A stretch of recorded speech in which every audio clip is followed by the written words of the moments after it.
السلام عليكم ورحمة الله وبركاته. معكم مروة من مطبخ مروة. النهاردة هنعمل مع بعض تورتة بابجي. طبعا كل الأطفال وكل الكبار تقريبا بيلعبوا اللعبة دي. تعالوا نشوف التورتة القمر دي عملناها ازاي وطريقتها ايه، وتزيينها سهل وبسيط جدا جدا، وطريقة خبز الكيك كمان هنشوفها في الفيديو، وازاي نقطع الكيك لان انتوا اشتكيتوا المرة اللي فاتت ان احنا ما شفناش الكيك وهو بيتقطع. تعالوا بقى نشوف النهاردة هنقسم الكيك ازاي ونشتغل بيه. قبل بقى ما نخش الفيديو ما تنسينيش في لايك وشير وسبسكرايب للقناه على اليوتيوب. اول حاجه هنا عندي الكيك، هخبز كل بيضتين في لوحدهم. عايزه تحطي الاربع بيضات كلهم في عجان واحد عادي تمام ومفيش اي مشكله. هحط المقادير البيضتين ايه: 2 بيضه، 100 جرام سكر، 130 جرام دقيق، 30 جرام محسن جل، 30 جرام نشا، فانيليا وخل، 6 جرام بيكنج باودر، 50 ملي ميه. تمام كده. المكونات كلها بحطها مع بعض في العجين وبشغل العجين لغايه لما الخليط، طبعا الدقيق من غير ما نقول كل مره الدقيق لازم يتنخل في كل حاجه. هنشغل العجين بقى لغايه لما يدينا قوام كريمي ويعلى كده. وبعد كده بنفصل العجين في نص الضرب عشان نقلب لو في اي دقيق ما اتخلطش في القاع بتاع العجين ولا حاجه، ونرجع نعمله تاني، نشغله تاني. الجزء اللي هو بالشوكولاته هزود عليه معلقه كاكاو. الجزء اللي بالفانيليا هسيبه زي ما هو. هخبزهم الاتنين في الصينيه الصغيره بتاعه الطقم بتاع الصواني المستطيل اللي عندنا كلنا، اصغر صينيه في الطقم. تمام. الصينيه ديت هخبز منها 2. طبعا الميه تكون متلجه يعني، عايزين الميه تكون لو فيها حبيبات تلج كده او تلج مجروش هيكون افضل. هنخبزهم بقى زي ما احنا قلنا كده في الصينيه اصغر صينيه مستطيله في الطقم. وبعد كده هنخبزهم على فرن درجه حراره 170 على الرف اللي في النص. بكون طبعا مشغله الفرن من قبل، وبدخلهم على الرف اللي في النص بيقعدوا من 25 ل 30 دقيقه بكتير قوي، لان ارتفاع الكيك مش عالي، مش اللي هو طبقاته عالية جدا. هو هيقسم معانا كل صينية هتقسم معانا طبقتين. طبعا خبزت في صينية واحدة، لا عندي صينيتين قد بعض، بس واحدة ارتفاعها قليل وواحدة ارتفاعها حلو. اللي ارتفاعها حلو دهنت الجناب زبدة وبطنتها بورق زبدة من الأرضية وصبيت فيها الخليط عادي. اللي ارتفاعها قليل عليت الارتفاع بورق زبدة. تمام كده. وهخبزهم هما الاتنين نفس المقاس، وهيبقى عندي واحدة شوكولاتة وواحدة فانيليا. وتعالوا بقى نشوف هنقطع الكيك وهنزينه ازاي. طريقه خبز الكيك: بصوا انا بفصل العجان وبقلبه، ما فيهاش اي حاجه، لا حد يقول لي الكيك هيهبط لو انا فصلت العجان اثناء الضرب ولا اي حاجه من دي، مفيش الكلام ده خالص. الخليط بدل ارتفع معاكي وفصلت العجان مش هيحصل له اي حاجه، لكن واحنا لسه بنضرب في الاول ما نفصلش العجين. الجزء اللي هو بالشوكولاته زي ما انتوا شفتوا كده حطيت عليه معلقه كاكاو وضربته تاني وهقلبه، وهبتدي بقى اصبه ايه في الصينيه بتاعتي. صبيته كده في الصينيه الخليط الفانيليا، وده الخليط الشوكولاته برضه هصبه في الصينيه. بصوا انا رافعه الجناب بتاعه الصينيه بالورق الزبده علشان يعني لان الصينيه دي ارتفاعها قليل عن التانية زي ما انتوا شايفين كده. بعد ما اسويه في الصينيه هخبط الصينيه تخبطتين كده على الرخامه، وبعد كده هدخلها الفرن زي ما قلت لكم. لو انت عايز تعملي الصينيه بعصايه شيش كده رايح جاي علشان يعني ما تطلعش معانا فيها فقاعات وكده عادي اعمليها، بس انا بحب اخبطها على الرخامه عادي جدا زي ما احنا شايفين كده. هسويها بقى وهدخلها الفرن. بصوا بعد ما طلعت من الفرن ما شاء الله عليهم، اهو الفانيليا وهي الشوكولاته قلبتهم على حاجه وسبتهم متغطيين بالصواني بتاعتهم لغايه تاني يوم. دايما بخبز الشغل من بالليل. بصوا الارتفاع واحد، حطيتهم لكم جنب بعض الارتفاع واحد. طبعا سبتهم متغطيين زي ما هم بالصواني بتاعتهم لغايه تاني يوم. الصبح بقى ابتديت اشتغل في الكيك. اهو بصوا الطبقه اللي بشيلها رفيعه جدا مفيش خالص، يعني يا دوبك بقشر بس الجزء اللي بيغمق من الكيك. اهو زي ما انتم شايفين كده بقشر طبعا الكيك كله، الارضيه والجناب وكل حاجه. اهو ده كله مش محتاج، وبتبقى طبقه خفيفه جدا جدا لا تذكر، يعني مفيش حاجه، بسيطه جدا.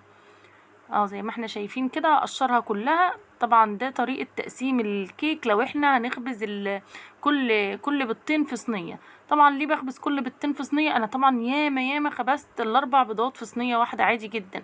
لو انت هتخبزي الاربع بيضات في صينيه واحده بنخبز عادي الخليط كله في صينيه واحده، بحط نص الفانيليا، يعني بنحط نص الخليط الفانيليا في الصينيه، وبعد كده بناخد النص اللي اتبقى نحط عليه كاكاو ونديله ضربه كده بالعجان بسيطه، وبعد كده ايه بنقلبه ونفضي النص التاني ايه في الصينيه جنب الفانيليا، يعني وبقى عندنا تورتيه في نفس الصينيه نص ونص.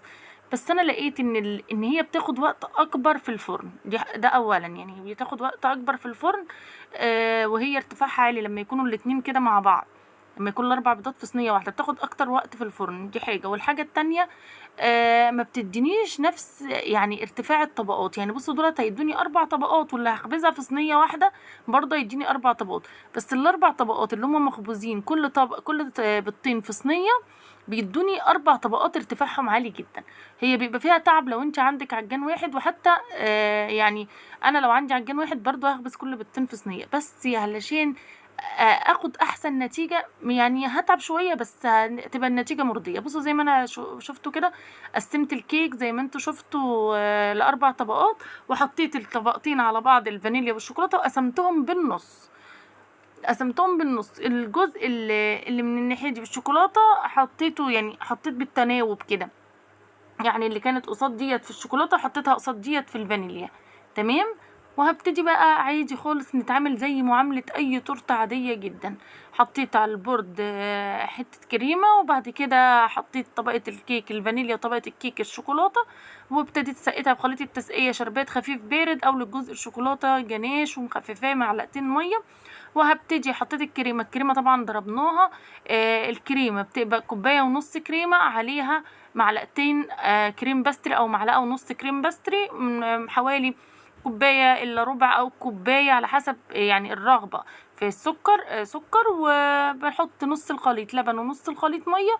بنحط الكوبايه ونص كريمه، من 3 كوبايات ل3 كوبايات ونص في الحر اللي احنا فيه ده، ماده سائله سواء لبن او ميه، بتكون ساقعه متلجه.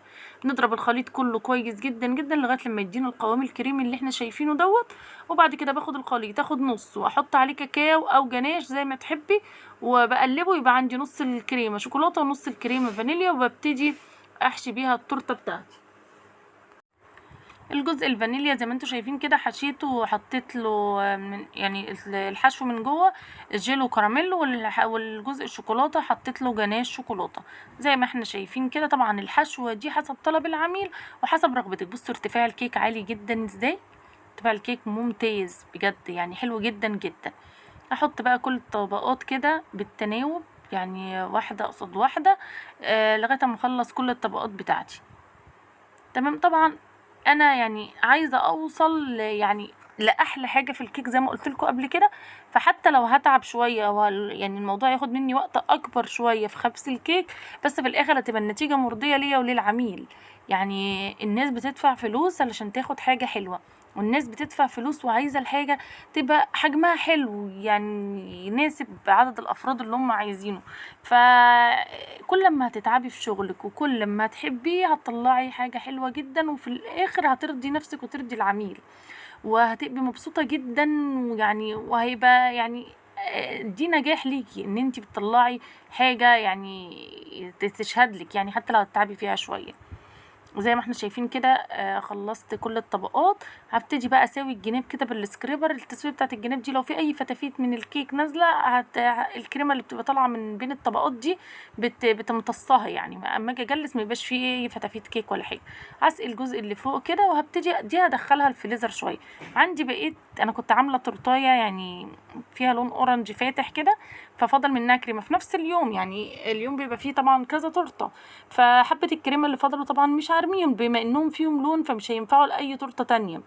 يا اما هيترموا يا اما نشتغل بيهم تورتايه تانية. فما بين التورتايه ديت اساسا انا هلون الكريمه بني بلون بني، فخدت عادي الكريمه اللي هي لونها كان زي السيمون كده، اخدتها وحطيت عليها لون لون بني ماجيك كريمه، وباقي الكريمه الشوكولاته اللي كنت حاشيه بيها التورته، وقلبتهم بقى كويس جدا جدا مع بعض لغايه ما ادوني اللون اللي هو الكافيه كده اهو زي ما احنا شايفين كده.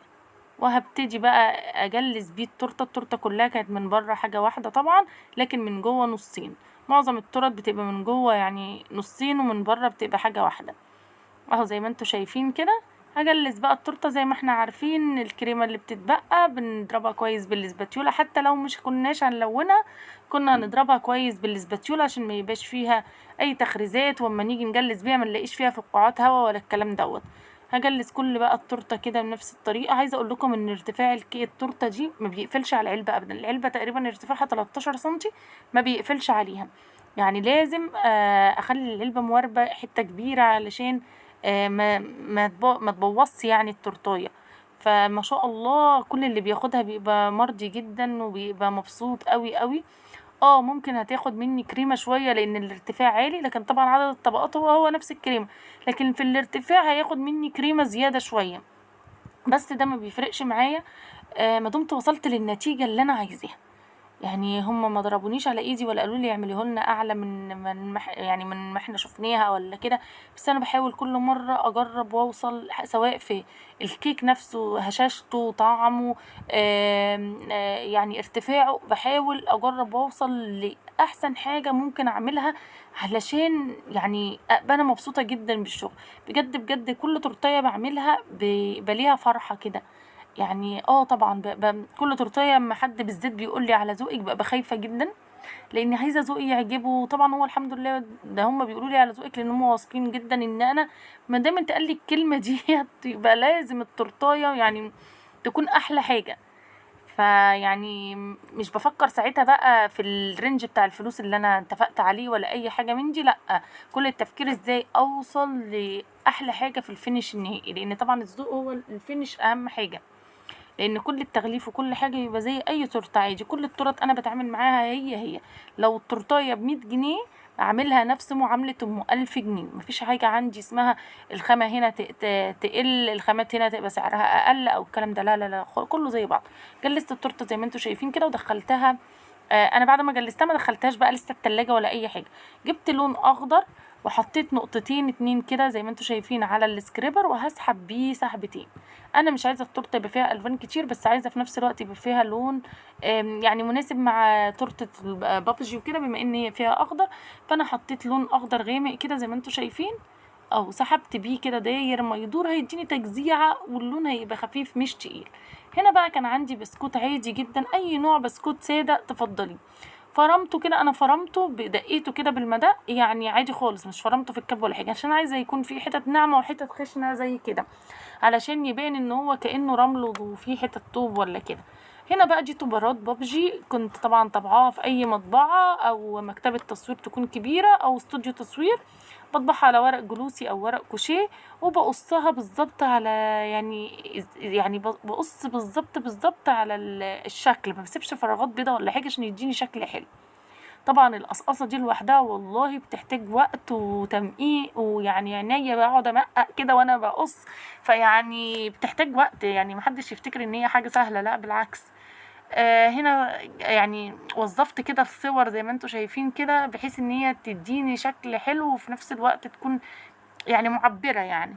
هنا كتبت اسم الولد صاحب التورتاية عليها زي ما انتم شايفين كده، كتبته، محبتش اطبعه، كتبته بالشوكولاتة يديني شكل حلو، بما ان التورتاية لونها كافيه والشوكولاتة لونها بني فبيديني شكل حلو جدا. وهنا حطيت قلب وقلب كده جنب الاسم، وتحت لقيت الدنيا فاضية كده، قلت ايه طب احط لها ايه، حطيت شوكولاتتين كده من المربعين دول بيتصبوا في مولد سيليكون عادي. وده كان شكل التورتايه النهائي، بجد كان شكلها حلو جدا وعجبت صاحبتها جدا جدا، ويا رب يكون عجبتكم انتوا كمان. متنسونيش بقى